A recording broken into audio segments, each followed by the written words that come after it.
General Frank Chavez on the composition of the JBC. The reason being, and I quote, "You found no compelling reason to do so." End of quote.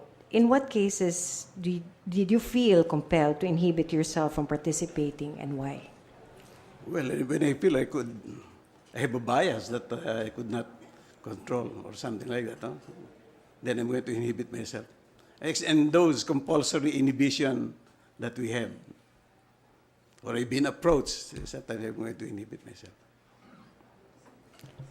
I have one final question, Justice, but before that, may I just express the thanks of the IBP for always trying to innovate and for consulting with the members of the bar before you decide to implement something, and I hope that will continue in the Abad Court. My final question, Justice, is do you have any specific experience with respect to having to make a decision which may have been unpopular to the appointing power and that may have shown your integrity and independence from that appointing power?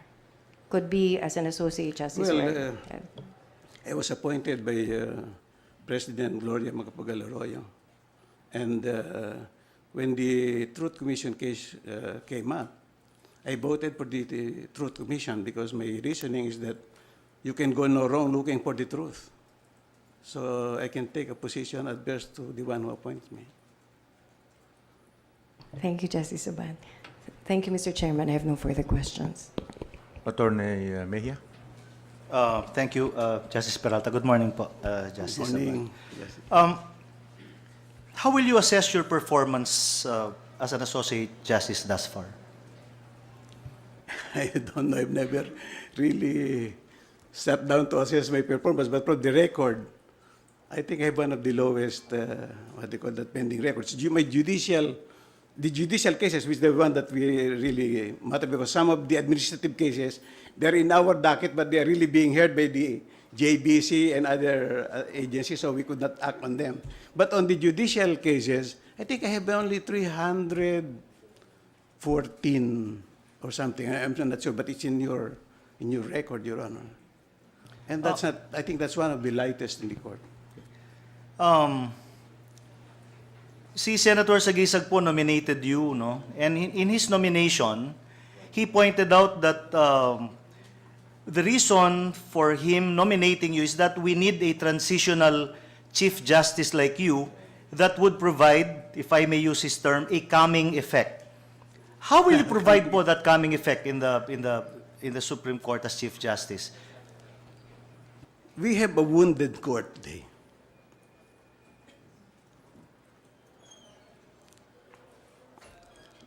After the impeachment trial, well, we have a problem that we thought, well, we somewhat taken aback by this development and discouraged most of us. The way I look at it is that if I become Chief Justice, the first thing to do is to forgive. Because you cannot have, what do you call that? You cannot have what they call the healing unless there's forgiveness. I hope the President will forgive us also and will forgive the legislature and we can reconcile.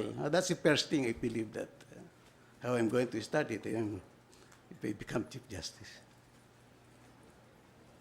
Can I just get a thing? So Justice, but if seniority po is a concern for the so-called outsiders, it should also be a concern for someone like you who is less senior in rank. How would you address that concern po? Well, I think, I was nominated, not actually to be appointed Chief Justice, but I had to honor those who nominated me, and then I believe that with God's blessings, I can do it. And actually, what we're offering is service, to be a servant of all, and that's not, it's not really as if being a Chief Justice, makes you a better person. No, it's really a job that you have to do.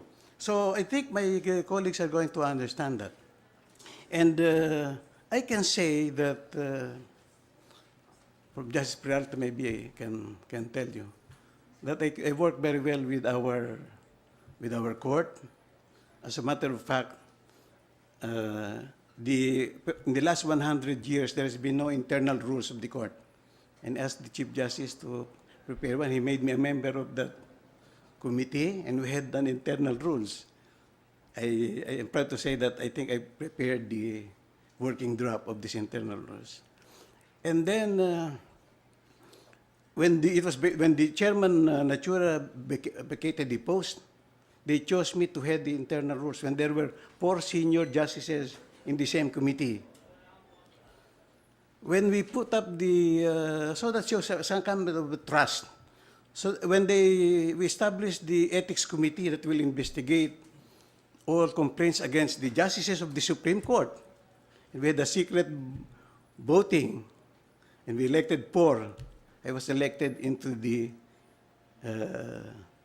ethics committee to investigate my own peers. So that is trust.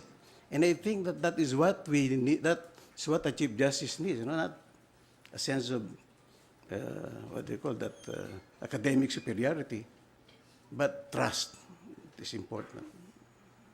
Kahapon po na itanong kay Attorney Ligarda tungkol dun sa divorce, no?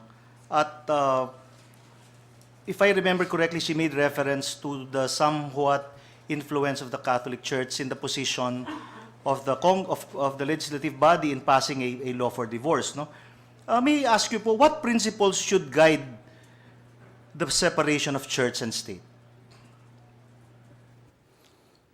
Well, the classic answer there is that they should not get too entangled too closely to each other.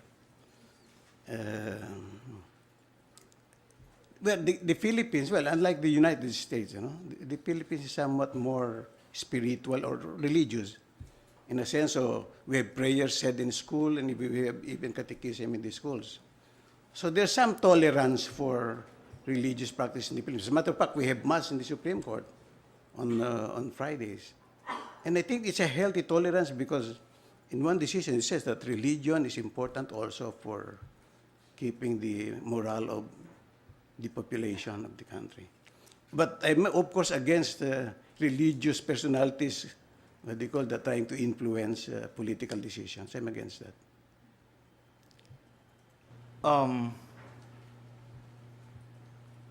You were talking earlier about adversarial inquisitorial system. Mayroon pong nagtatanong, no, sa text at saka sa, ewan ko kung sa Twitter. Siguro linawin lang po natin siguro sa publiko yung marami kasing nabibighani sa panonood ng Law and Order, pagbabasa ng John Grisham. Marami pong nabibighani sa konsepto ng jury system. Sige. Ano po ang palagay ninyo doon? Yung jury system, mahirap lang tayong bansa, no? So, yung jury system, magastos yun. I-hotel mo yung jury. Wala nga tayong pansweldong mabuti para sa judges natin. And then, ang jury system, 90% of jury trials take place only in the United States. The rest of the world no longer practices jury trial, no? Except a few in Great Britain. See? Ngayon, what I am proposing is that to abandon the adversarial system. Pwede bang paliwanag ko lang itong adversarial system? Yung adversarial system, binigay sa atin ng mga Amerikano, mga 100 taon na nakakaraan. Dito sa adversarial system na ito, ang pinaglalaban ang nagdedemanda at ang idinedemanda. Ang ebidensya na padidinig sa judge, yung gusto ng abogado.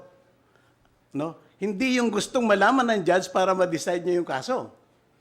No? Kaya nga, dahil doon, ang abogado pwede niyang habaan, i-delay ang kaso kasi siya ang nagdidikta kung ano ang ebidensyang pakikinggan ng judge. Yan ang ating adversarial.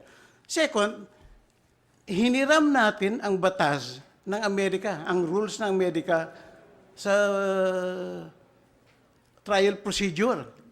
And do you know that those rules were designed for both jury trial and bench trial? Kung kaya nga dito sa atin, maski wala tayong jury, pag nagbibista tayo, parang may jury. Bakit? Yung judge natin, pag merong objection, ini-screen pa niya yung tanong. Sa Amerika, ini-screen yung tanong para yung barbero, farmers, wag nilang madinig yung inadmissible evidence, yung evidence na palso.